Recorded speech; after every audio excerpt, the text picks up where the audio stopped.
Assalamualaikum warahmatullahi wabarakatuh. Halo semuanya, selamat datang di channel kami.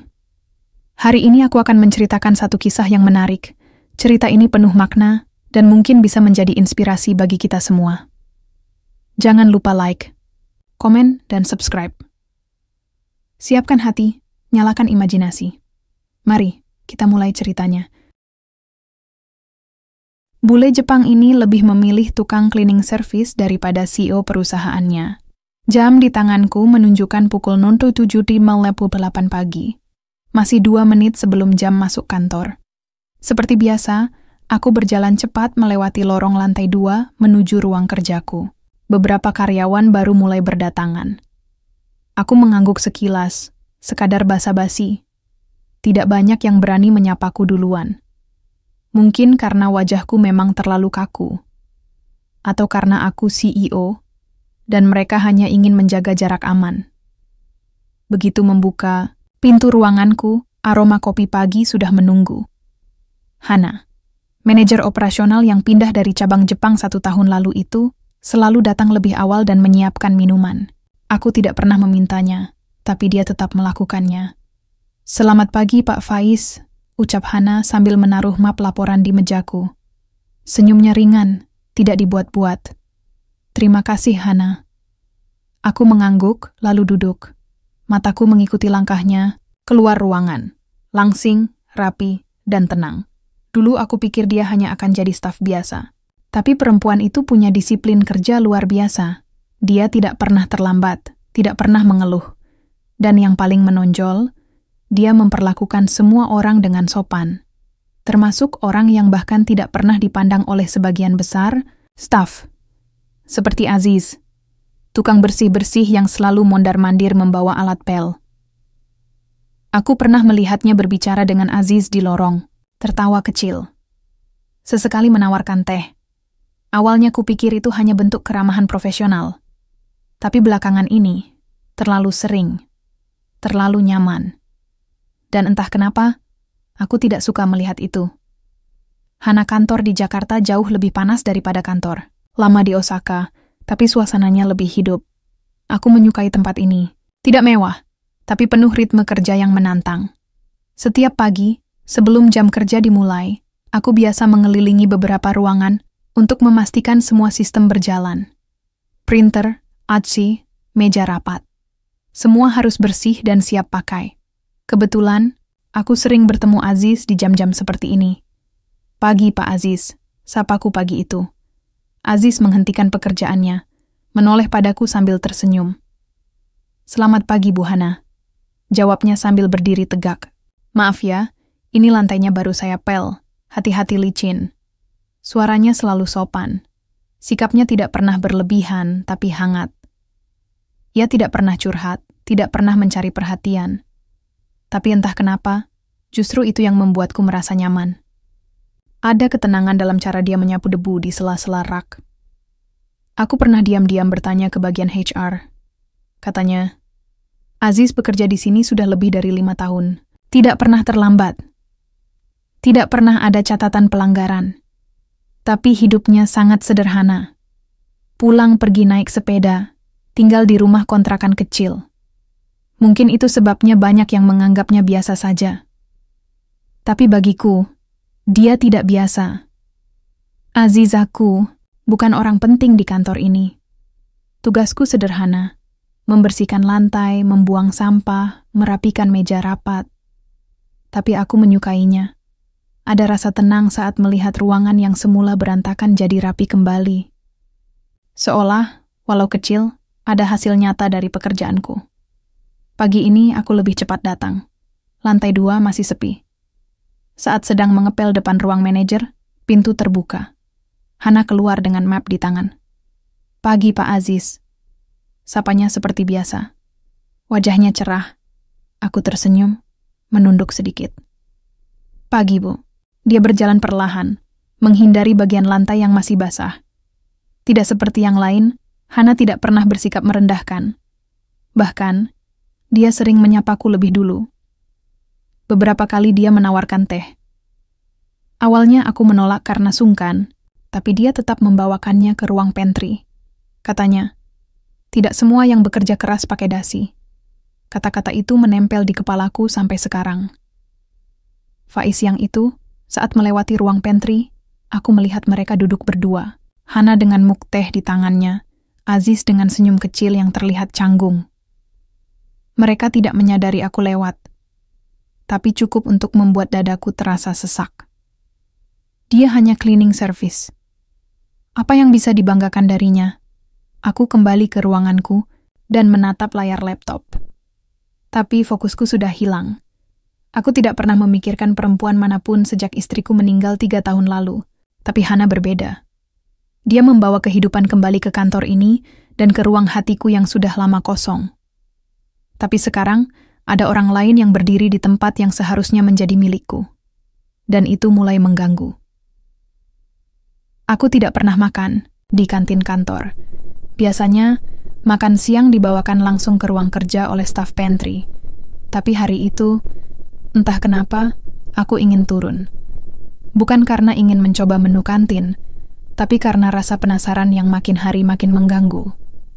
Kantin terletak di lantai dasar, di belakang gedung utama. Tidak besar, tapi cukup bersih dan nyaman. Ketika aku masuk, suasana ramai. Suara obrolan karyawan, bunyi sendok, dan aroma sop ayam bercampur jadi satu. Lalu mataku langsung menangkap pemandangan yang tidak asing. Di sudut kanan, dekat jendela, Hana duduk bersama Aziz. Mereka makan di meja kecil, berdua. Hana tertawa kecil sambil menunjuk sesuatu di piringnya, sementara Aziz hanya mengangguk-angguk sambil sesekali tersenyum. Bukan senyum basa-basi, tapi senyum yang jujur. Aku berdiri beberapa detik. Tidak tahu harus kemana. Aku CEO di tempat ini, tapi rasanya seperti orang asing yang mengintip kehidupan orang lain. Akhirnya aku memilih duduk di meja paling pojok, mengambil menu seadanya. Tapi bukan rasa lapar yang menuntunku ke sini. Hanya ingin tahu, seberapa dekat mereka sebenarnya. Hana aku tidak pernah menyangka, makan siang bareng Aziz bisa menjadi kegiatan yang kutunggu-tunggu. Bukan karena makanannya enak, kantin kantor tidak pernah punya reputasi kuliner bagus. Tapi karena setiap kali duduk bersamanya, aku merasa seperti manusia biasa. Bukan manajer, bukan bawahan Faiz, bukan orang asing di negeri ini. Aziz tidak banyak bicara, tapi ia tahu cara mendengarkan. Dan ketika ia bicara, isinya selalu tepat. Tidak dibuat-buat. Tidak ingin terlihat pintar. Di Jepang, makan pakai tangan, itu jarang ya? Tanyanya sambil melirikku yang masih kikuk dengan sendok. Aku tertawa. Iya, tapi saya sedang belajar, biar lebih menyatu dengan Indonesia. Aziz tersenyum. Kalau sudah bisa makan sambal terasi tanpa kaget, berarti sudah lulus. Aku mengangguk, mencoba sambal di piring. Pedasnya langsung menyerang. Aku batuk pelan. Dan dia dengan sigap mengambilkan air putih. Aku memerhatikannya diam-diam. Bajunya sederhana. Tangannya kasar karena kerja keras. Tapi ia memperlakukanku dengan sopan, tidak berlebihan. Berbeda dengan beberapa pria kantor yang diam-diam sering menatapku seperti trofi. Aziz tidak pernah begitu, dan justru itu yang membuatku merasa dihargai sebagai manusia. Aziz makan siang dengan Hana sudah menjadi kebiasaan selama 2 minggu terakhir. Awalnya tidak sengaja, lalu jadi rutinitas. Aku tahu posisiku di kantor ini. Cleaning service. Tidak banyak yang memandang. Tapi Hana berbeda. Ia tidak pernah mempermasalahkan siapa aku. Waktu makan, aku hanya mencoba bersikap biasa. Tapi jantungku sering berdetak lebih cepat, apalagi ketika dia tertawa karena hal kecil yang kuucapkan. Rasanya seperti berhasil bikin matahari muncul lebih cepat. Hari itu, aku merasa kami jadi pusat perhatian. Beberapa karyawan melirik ke arah kami, lalu berbisik. Aku pura-pura tidak peduli, tapi dari sudut mata, aku melihat seseorang berdiri di pojok kantin, Pak Faiz. Duduk sendirian. Wajahnya datar, tapi matanya tajam. Aku segera menunduk. Aku tahu posisiku, aku tahu batasku.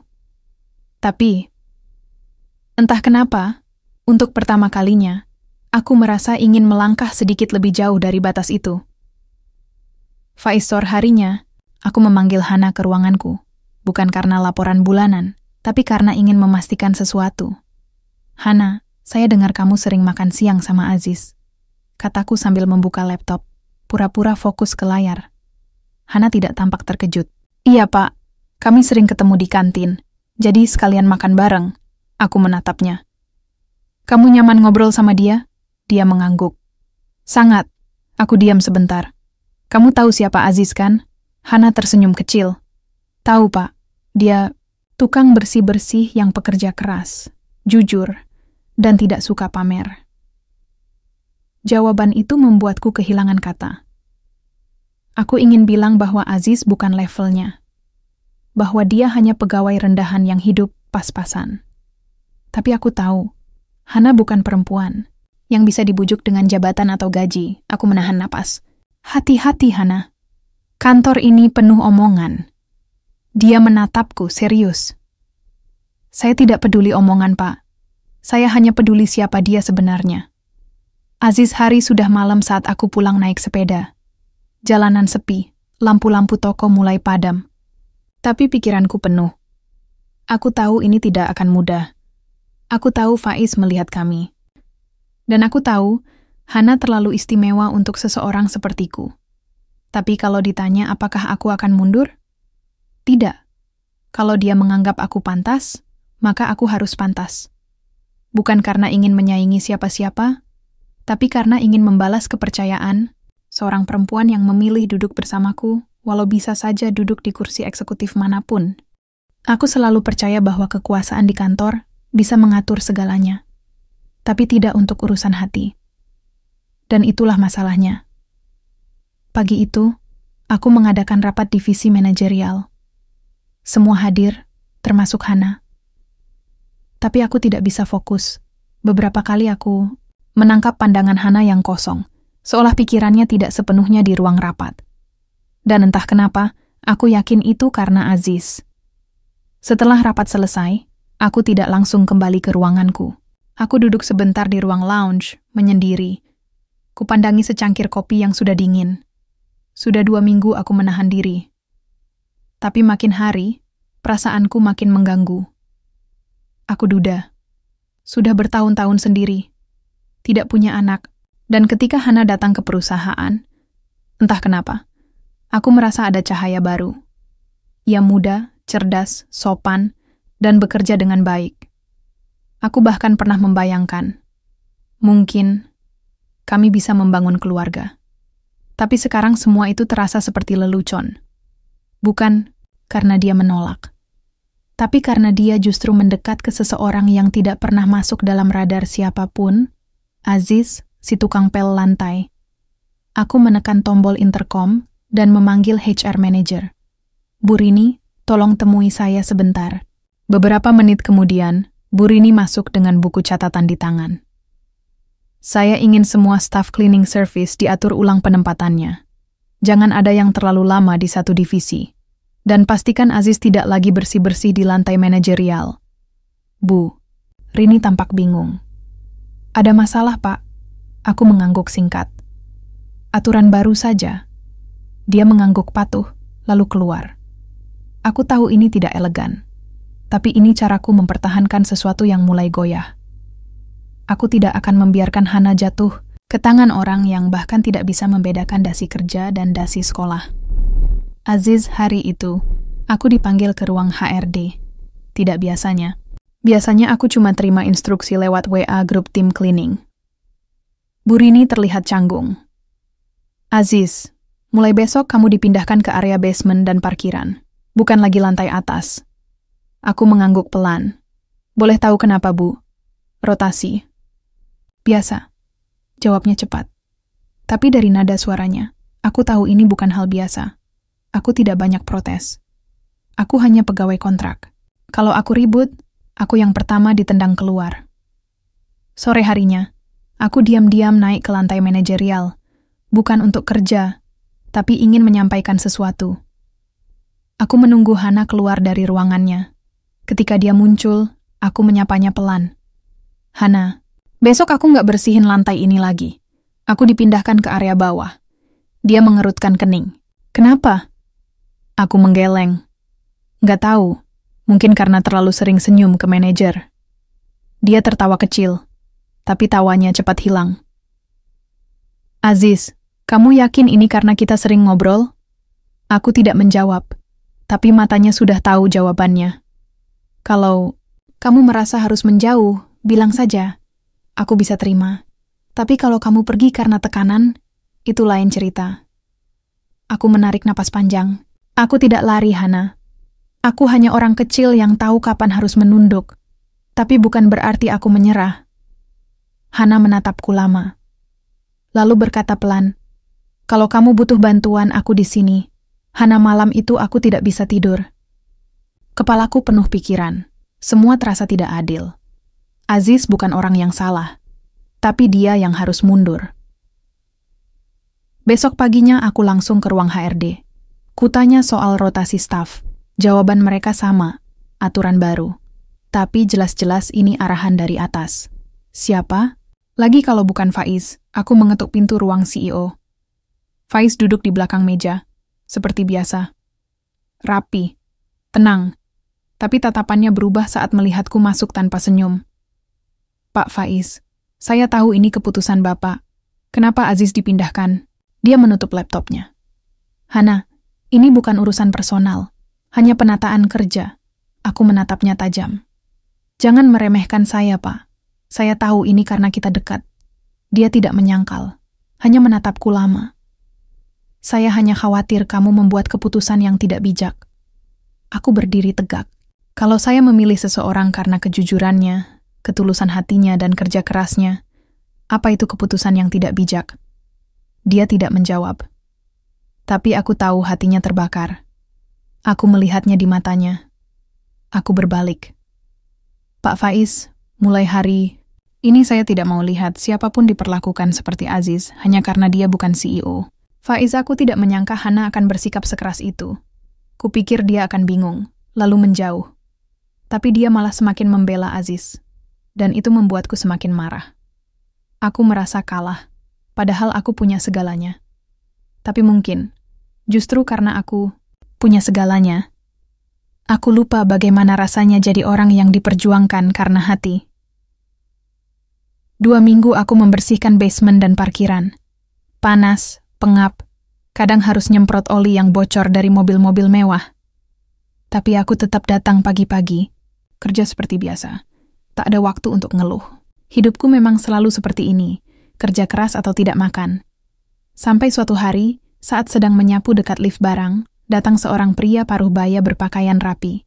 Ia berdiri sebentar memperhatikan aku bekerja, lalu menyapaku. Kamu Aziz? Aku mengangguk. Iya, Pak. Ada yang bisa saya bantu? Dia tersenyum. Saya Yanto, dari perusahaan outsourcing kebersihan. Saya dengar kamu pegawai paling rajin di sini. Saya sedang butuh koordinator untuk kantor pusat baru di Bandung. Tertarik pindah? Aku sempat bengong. Tawaran ini tidak datang tiap hari. Apa saya bisa, Pak? Saya cuma cleaning service biasa. Justru, itu. Orang yang bisa kerja tanpa banyak bicara, itu yang kami butuh. Dia meninggalkan nomor telepon dan kartu nama. Aku tidak langsung jawab. Tapi malam harinya, aku duduk di teras rumah kontrakan dan berpikir lama. Kalau aku ambil tawaran itu, berarti aku harus pindah ke Bandung. Meninggalkan semua yang kusuka di sini, termasuk Hana. Tapi kalau aku bertahan, aku cuma jadi sasaran. Dianggap ancaman hanya karena aku disukai seseorang yang katanya bukan levelku. Besoknya, aku memberanikan diri mengirim pesan ke Hana. Boleh ketemu sebentar? Ada yang ingin aku bicarakan. Hana, kami bertemu di sebuah warung makan kecil, bukan kafe mewah. Seperti biasa, Aziz datang dengan jaket lusuhnya. Tapi sikapnya tenang. Dia cerita soal tawaran kerja itu. Aku terdiam. Aku senang dia dihargai. Tapi hatiku berat.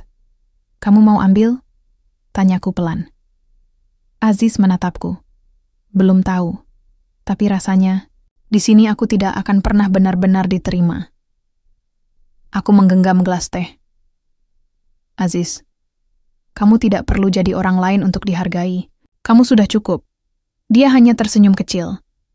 Aku tahu dia terluka. Aku juga tahu, keputusan apapun yang dia ambil, Aku harus siap. Tapi jauh di dalam hati, aku tidak ingin kehilangan dia. Aku ingin ada seseorang seperti Aziz dalam hidupku. Bukan hanya sebagai teman ngobrol setelah kerja, tapi sebagai seseorang yang bisa kuandalkan selamanya. Kalau kamu pindah ke Bandung, ucapku, aku ikut. Aziz menatapku, kaget. Serius? Aku mengangguk. Aku akan ajukan pengunduran diri minggu depan. Faisor itu aku membaca email dari Hana. Isinya singkat, pengunduran diri. Tanpa alasan, tanpa basa-basi. Tanganku gemetar. Aku tahu alasannya. Aku hanya tidak mau mengakuinya. Sialnya, itu bukan berita terakhir hari itu. Bu Rini masuk ke ruanganku, menyerahkan laporan mingguan. Tapi sebelum keluar, dia berkata, "Oh ya Pak, tadi siang ada orang dari perusahaan outsourcing. Katanya mereka rekrut salah satu staf kita. Aziz, katanya bakal jadi koordinator cabang di Bandung." Aku tidak menjawab, seperti ada batu menimpa dadaku. Mereka pergi. Bersama. Aku pikir aku sudah dewasa, bisa menghadapi semua ini dengan kepala dingin. Tapi ternyata tidak. Aku marah, bukan hanya karena kehilangan Hana, tapi karena aku merasa kalah. Aku kalah dari seorang tukang pel lantai. Aziz. Seminggu kemudian aku resmi keluar dari kantor Bintang Jaya. Di hari terakhir, tidak banyak yang menyadari. Hanya beberapa petugas kebersihan yang menepuk pundakku, menyelipkan salam diam-diam. Tak ada pesta perpisahan, tak ada plakat kenang-kenangan. Tapi aku tidak butuh itu. Di luar gedung, Hana sudah menunggu dengan koper kecil di tangannya. Wajahnya tenang. Matanya penuh keyakinan. "Kita mulai dari nol," ucapnya. Aku mengangguk. Kita mulai dari hati. Kami berdua berjalan menjauh dari gedung tinggi itu. Di belakang kami, perusahaan besar bernama Bintang Jaya berdiri megah. Tapi tidak semua yang besar berarti segalanya. Karena kadang, hal paling berharga datang dari tempat yang tak disangka. Hana, aku tahu banyak yang akan mencibir. Bule Jepang kok nikah sama tukang pel? Kurang gimana sih CEO-nya? Tapi aku tidak peduli. Aku tidak pernah jatuh cinta pada jabatan atau harta. Aku jatuh cinta pada kebaikan hati. Dan Aziz, dengan segala kesederhanaannya, adalah laki-laki yang selama ini ku cari. Dia mungkin bukan siapa-siapa di mata orang lain, tapi dia segalanya buat aku. 2 bulan sudah Hana pergi. Aziz juga. Kantor terasa hambar. Tak ada lagi suara Hana saat memberi arahan dengan logat Jepangnya yang khas. Tak ada lagi karyawan yang menyapa penuh semangat di lorong pagi-pagi, karena ternyata itu selalu dimulai dari Aziz. Aku kembali pada kesendirian yang lama, makan siang di ruang kerja, rapat-rapat formal yang hanya basa-basi. Semua terasa kaku, dingin. Aku duduk di balik meja besar yang dulu kupikir simbol kekuasaan. Tapi sekarang, lebih terasa seperti sangkar yang membatasi aku dari kehidupan di luar sana. Suatu malam, aku duduk sendirian di ruang kerja. Listrik kantor sebagian sudah dimatikan. Hanya lampu ruangan ini yang menyala. Aku membuka folder tua di laci. Di dalamnya, ada berkas pengajuan awal Hana dulu. Ketika pertama kali melamar sebagai manajer. Saat itu dia datang langsung ke kantor, tanpa perantara. CV-nya lengkap. Tapi yang membuat aku langsung tertarik adalah caranya memandang orang. Tegas, jujur, dan rendah hati. Aku menghela napas panjang. Bukan Aziz yang merebut Hana dariku. Aku yang kehilangan dia karena tak pernah benar-benar berusaha mengenalnya. Aku terlalu sibuk menjadi bos, bukan menjadi manusia. Hana Bandung sejuk. Tidak seperti Jakarta yang penuh tekanan. Di sini, aku dan Aziz menyewa rumah kecil di pinggiran kota. Tidak besar, tapi cukup. Setiap pagi aku bantu Aziz mengatur jadwal pekerjaannya, dan siang aku sendiri mulai menulis artikel lepas untuk beberapa media daring Jepang. Kami tidak hidup mewah, tapi kami hidup damai. Ada tawa di pagi hari, ada obrolan ringan saat makan malam. Kami belajar saling memahami, saling menyesuaikan. Dan pelan-pelan, aku mulai merasakan arti pulang yang sesungguhnya. Suatu pagi, teleponku berdering. Nomor kantor Bintang Jaya. Aku diam sesaat, lalu mengangkat, "Hana, ini Faiz." Suara itu masih sama, tenang, terukur. "Ada apa, Pak?" Aku hanya ingin bilang, "Aku minta maaf. Aku terdiam, bukan karena kamu memilih orang lain, tapi karena selama ini aku merasa lebih tinggi, seolah semua orang di kantor adalah anak buah, termasuk kamu. Dan aku sadar, aku salah, sangat salah." Aku menelan ludah, tidak menyangka dia akan berkata seperti itu. "Terima kasih sudah jujur," ucapku pelan. "Kalau suatu saat kamu butuh tempat kembali, pintu kantor tetap terbuka." "Terima kasih, Pak. Tapi tempatku sekarang di sini." Aziz aku melihat Hana meletakkan ponsel. Wajahnya tenang. "Faiz?" tanyaku. Dia mengangguk. Dia minta maaf. Aku tidak tahu harus merespons apa. Tapi aku senang dia akhirnya menyadari. Kadang, kehidupan memberi pelajaran lewat kehilangan. Aku pernah kehilangan banyak, ayah, pekerjaan, dan rasa percaya diri. Tapi di titik terendah justru aku menemukan yang paling penting. Bukan jabatan, bukan uang, tapi harga diri dan cinta yang jujur. Faiz beberapa bulan berlalu. Aku mulai mengubah cara kerja di kantor. Menyapa lebih dulu, mendengarkan ide dari staf paling bawah, dan tidak lagi duduk sepanjang hari di balik meja. Aku turun langsung. Bahkan pernah ikut menyapu halaman kantor saat pagi hujan deras dan petugas kebersihan telat datang. Suatu pagi, seorang cleaning service baru datang. Namanya Irwan. Anak muda yang pemalu. Tapi aku melihat dia punya semangat yang mirip Aziz dulu. Aku memanggilnya ke ruanganku. "Irwan, kamu suka kerja di sini?" Dia mengangguk cepat. "Suka, Pak. Kalau kamu mau belajar lebih, aku siap bantu." Wajahnya berubah kaget. "Maksudnya, Pak? Aku tidak akan menghambat siapapun naik kelas hanya karena statusnya. Termasuk kamu." Dia mengangguk pelan. Matanya berkaca-kaca. Hana suatu malam, aku dan Aziz berjalan di taman dekat rumah. Angin sejuk menyapu rambutku. "Aku dapat email," kataku. "Dari siapa?" "Majalah bisnis di Jepang. Mereka tertarik wawancara kita." Aziz mengerutkan dahi. "Kita? Buat apa?" Judulnya sudah mereka tentukan. Wanita Jepang yang menikah dengan tukang pel Indonesia, tapi hidupnya justru lebih bersinar. Kami berdua tertawa. Aziz menggenggam tanganku. "Kalau aku bisa milih ulang hidup, aku tetap ingin jadi cleaning service, asal bisa ketemu kamu lagi." Aku tersenyum. Kadang dunia menilai seseorang dari sepatu yang dipakainya. Tapi kebahagiaan tidak pernah peduli apakah sepatu itu buatan Italia atau sandal jepit dari pasar. Yang penting, siapa yang berjalan bersamamu. Aku berdiri di jendela, kantor lantai 15, memandang Jakarta yang tidak pernah tidur. Di luar sana, mobil-mobil menderu, lampu-lampu berkelip. Tapi di dalam ruanganku, suasana hening. Bukan sunyi yang menyedihkan, tapi hening yang membuatku berpikir. 3 bulan ini banyak yang berubah, tidak hanya di perusahaan, tapi juga dalam diriku. Aku belajar menerima bahwa hidup tidak selalu berjalan sesuai rencana. Aku belajar melepaskan, bukan karena kalah, tapi karena sadar, aku terlalu lama menggenggam sesuatu yang tidak pernah benar-benar kugenggam. Aku tak pernah benar-benar memiliki Hana. Yang ada hanya rasa kagum sepihak dan obsesi untuk membuktikan bahwa aku layak dicintai. Tapi cinta bukan kompetisi. Cinta juga bukan transaksi. Dan ketika aku akhirnya menerima itu, aku merasa lebih bebas.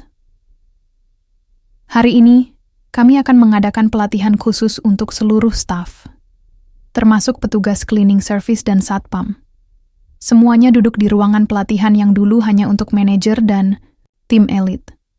Aku berdiri di depan mereka, mengenakan kemeja putih sederhana. Tidak ada jas, tidak ada dasi. Di perusahaan ini, kita semua penting, kataku. Entah kalian mengelola divisi keuangan atau membersihkan toilet, semua punya peran yang sama berharganya. Karena yang membuat perusahaan ini besar bukan hanya strategi, tapi kerja keras semua orang. Tanpa kecuali, beberapa dari mereka menunduk, tersenyum kecil. Ada yang tampak berkaca-kaca. Dan aku tahu, ini bukan tentang pelatihan, ini tentang dihargai. Dan itu yang paling manusia butuhkan. Hana, hari itu aku membuka email dari kantor lama. Mereka mengirim foto pelatihan karyawan. Di foto itu, Faiz berdiri di depan, berbicara langsung ke petugas kebersihan dan satpam dengan senyum lebar. Aku tunjukkan foto itu ke Aziz. Lihat, kataku. Faiz berubah. Aziz melihat sekilas, lalu mengangguk. Dari dulu dia sebenarnya bukan orang jahat, cuma terlalu lama duduk di kursi tinggi, jadi lupa caranya melihat ke bawah. Aku tertawa. Ucapannya benar. Sekarang hidup kami jauh dari megah, tapi kami tidak pernah kekurangan rasa syukur. Aku menulis lebih banyak artikel tentang kehidupan sederhana, tentang perjuangan tanpa jabatan, dan tentang cinta yang tak mengenal status. Suatu sore, wartawan lokal datang mewawancarai kami. Mereka penasaran, mengapa wanita Jepang seperti aku bisa jatuh hati pada tukang bersih-bersih di Indonesia. Aku menjawab sederhana, karena dia tahu cara menghargai hidup, dan karena dia tidak pernah malu menjadi dirinya sendiri. Azizaku berdiri di halaman depan rumah, menyiram tanaman sambil menunggu Hana pulang dari minimarket. Anak-anak kecil lewat sambil menyapa. Sejak artikel tentang kami viral, banyak orang datang hanya ingin melihat langsung siapa si tukang bersih yang dinikahi bule cantik. Awalnya aku risih, tapi sekarang aku belajar menerima. Kadang, kisah hidup seseorang bisa jadi pelajaran untuk orang lain. Dan kalau memang begitu, biarlah kisahku jadi pengingat bahwa orang kecil juga bisa punya harga diri. Dan cinta tidak memandang gaji. Beberapa hari yang lalu, aku diundang jadi pembicara di sekolah kejuruan. Aku cerita bagaimana dulu aku mulai kerja dari lantai paling bawah. Aku bilang, jangan malu jadi cleaning service. Yang penting kalian jujur, kerja keras, dan tidak menyerah. Beberapa siswa menyalami aku di akhir acara. Salah satu dari mereka bilang, Pak Aziz, saya pengen jadi seperti Bapak. Aku tersenyum dan menjawab, jangan jadi seperti saya. Jadilah versi terbaik dari dirimu sendiri. Faiz, aku duduk di kafe kecil dekat kantor. Sendirian, tapi tidak merasa sendiri. Pelayan menyodorkan kopi dan senyum ramah. Aku membuka laptop, menulis sesuatu. Satu kalimat muncul di layar. Kadang, kekalahan yang kita terima bukan akhir segalanya, tapi awal dari pemahaman bahwa kita harus menang melawan diri sendiri terlebih dahulu. Aku tidak tahu apakah aku akan menikah lagi, tidak tahu apakah akan punya anak, tapi aku tahu satu hal. Aku bukan lagi pria yang dulu. Dan untuk pertama kalinya, aku tidak membenci perubahan itu. Hana, sore itu aku memandangi Aziz dari dapur. Dia sedang memperbaiki kipas angin yang rusak, berkeringat, tapi wajahnya tetap tenang. Aku tidak pernah menyesal memilih dia. Aku juga tidak pernah merasa rugi meninggalkan semua kenyamanan di kantor dulu. Karena disinilah aku merasa hidup, di rumah kecil, dengan orang yang tahu arti perjuangan. Aku pernah punya segalanya. Gaji besar, jabatan tinggi, fasilitas lengkap. Tapi semua itu tak ada artinya kalau hati terus merasa kosong. Sekarang aku punya satu hal yang tak bisa dibeli siapapun, ketenangan. Dan itu cukup. Penutup kemenangan bukan soal siapa yang memiliki lebih banyak, tapi siapa yang mampu menemukan kebahagiaan dari hal yang paling sederhana. Dan itulah yang kami temukan. Di rumah kecil kami, di warung sayur sebelah, di gelas teh hangat setiap malam, di tawa tanpa beban, dan di pelukan yang tidak menjanjikan kemewahan, tapi selalu memberi rasa aman.